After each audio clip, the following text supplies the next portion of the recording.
this is the update. As I said, feeling your feelings helps you heal a lot faster.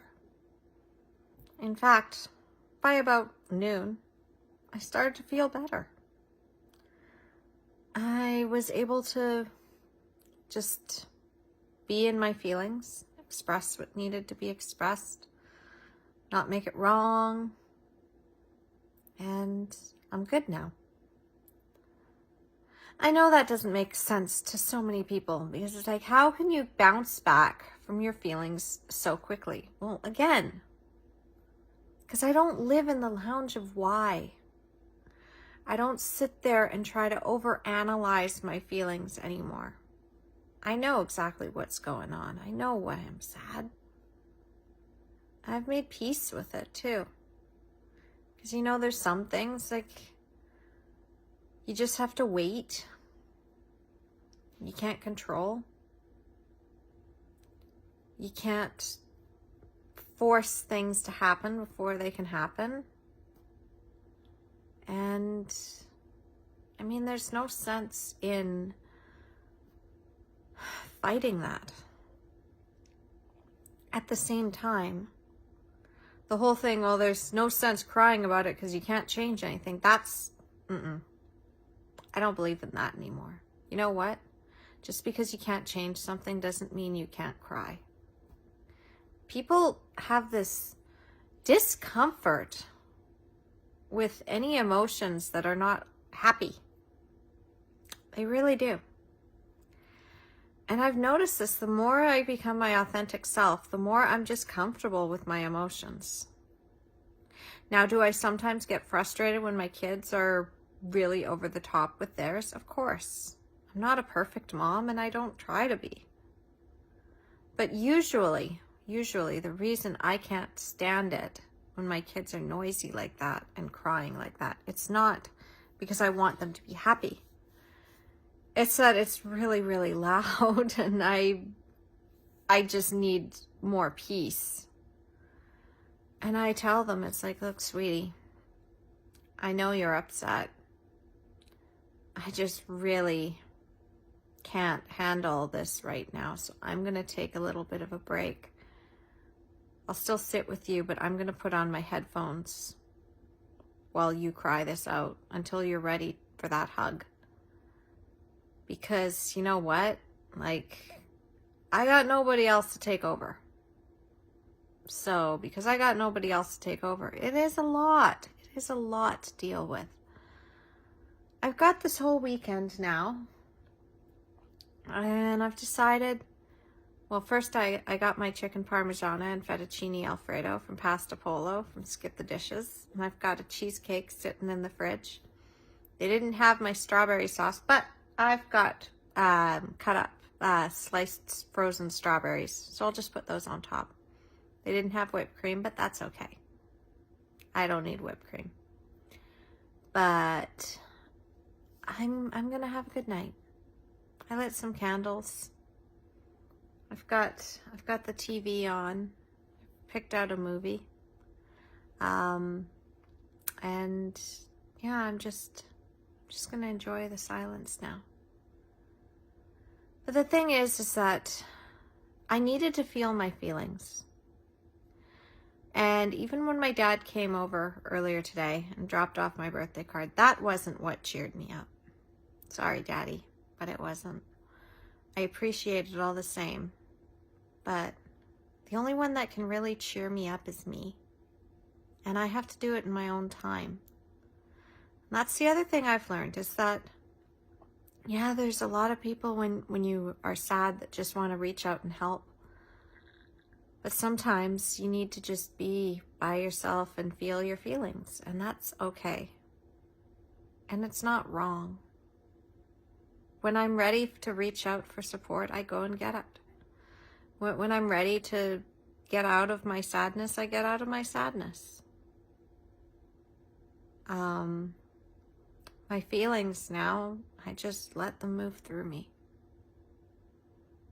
The odd thing is that I still have this pain in my heart, but I'm sure that's going to pass soon enough. Maybe I ate something wrong, or I don't know.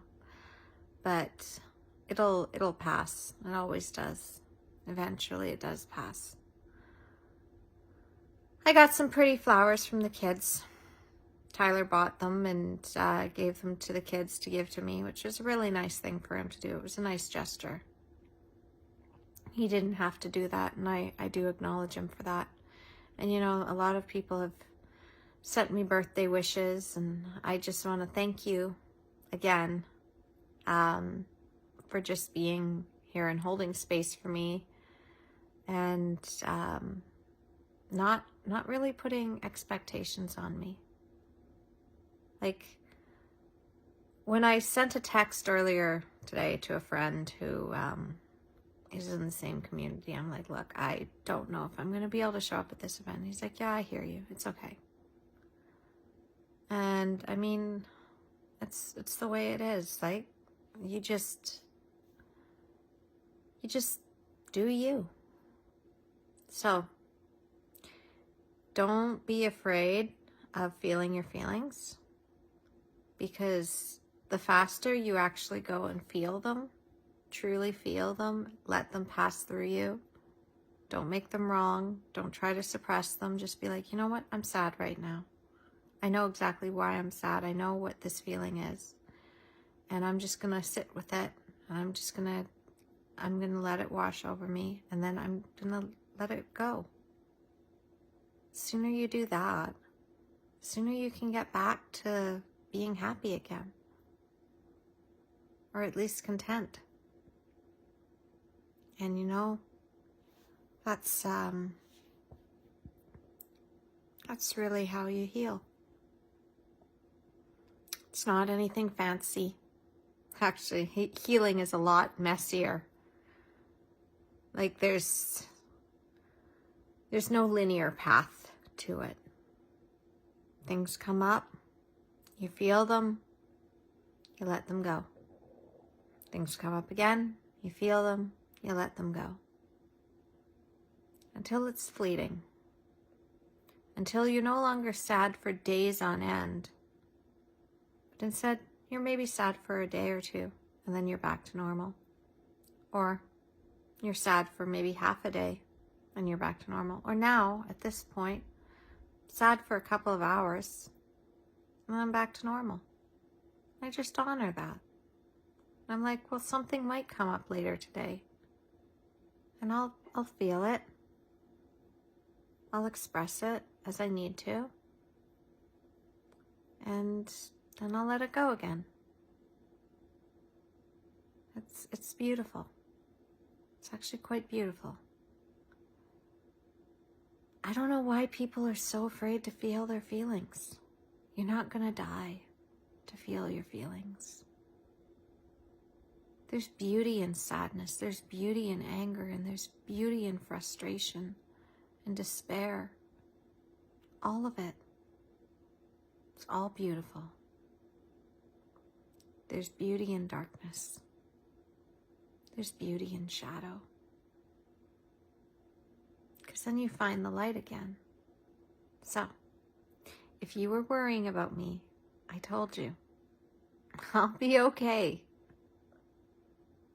I always bounce back. Because I know how to feel my feelings now. I know how to take a step back. Get out of project mode. Be like, you know what? This isn't actually serving me. This is distracting me from what I really need to do. And I take a break. And I do what I need to do. And the people in my life, they understand. It's like, yeah, if I have to cancel something, doesn't mean that I'm not committed. Doesn't mean that I don't want it. And doesn't mean that I don't love them if it's to hang out with them. It's like, look, it's like, I just gotta take care of me so that I can show up. Because when you don't take care of yourself, you can't show up for anyone. You're just projecting all of your feelings and shuttering them onto other people. It's really hard when you've got kids. Like, I had to take my kids aside and I had to say, hey, look, like, you saw mommy crying earlier today. I'm like, yeah, I'm sorry you were sad. I'm like, yeah, you know what? It's okay though. See, I'm okay. We just need to feel our feelings, and you're okay to feel yours. Because the thing is, the beauty of this is that even though I'm not a super stoic mom who has everything together all the time, and I'm messy, the kids have permission to be their full selves. I'll never make them wrong for crying, for having those messy emotions. We can always repair that. We can always rebuild. They deserve to be able to feel their feelings too. So I don't make them wrong. I don't make myself wrong. I don't make anyone wrong for feeling their feelings. And I don't make anyone wrong for not taking action when they're just not at their best, or they don't know how to do it yet. It's okay. You'll get there. Anyway, I'm going to go back to watching my movie. I'm really excited to watch this one. I've been seeing it on social media for a while, and I was like, I really kind of want to see this one, and it's on Amazon Prime, so I'm going to check it out. There's a whole series of them. It's called After, and then there's a whole bunch more after that, so we'll see. We'll see how it turns out. And have a good night. I love you. And thank you for the birthday wishes.